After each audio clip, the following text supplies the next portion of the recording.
یونا اور اس کا تیسرا باب جو 10 آیات پر مشتمل ہے۔ اور خداوند کا کلام دوسری بار یونا پر نازل ہوا کہ اٹھ اس بڑے شہر نینوا کو جا اور وہاں اس بات کی منادی کر جس کا میں تجھے حکم دیتا ہوں۔ تب یونا خداوند کے کلام کے مطابق اٹھ کر نینوا کو گیا، اور نینوا بہت بڑا شہر تھا، اس کی مسافت 3 دن کی راہ تھی۔ اور یونا شہر میں داخل ہوا اور 1 دن کی راہ چلا۔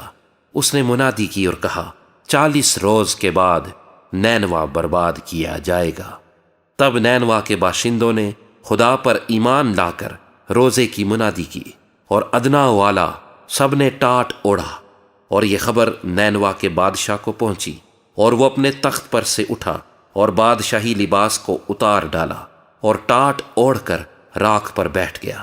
اور بادشاہ اور اس کے ارکان دولت کے فرمان سے نینوا میں یہ اعلان کیا گیا اور اس بات کی منادی ہوئی کہ کوئی انسان یا حیوان گلہ یا رما کچھ نہ چکھے اور نہ کھائے پیے، لیکن انسان اور حیوان ٹاٹ سے ملبس ہوں اور خدا کے حضور گریہ وزاری کریں، بلکہ ہر شخص اپنی بری روش اور اپنے ہاتھ کے ظلم سے باز آئے، شاید خدا رحم کرے اور اپنا ارادہ بدلے اور اپنے قہر شدید سے باز آئے اور ہم ہلاک نہ ہوں۔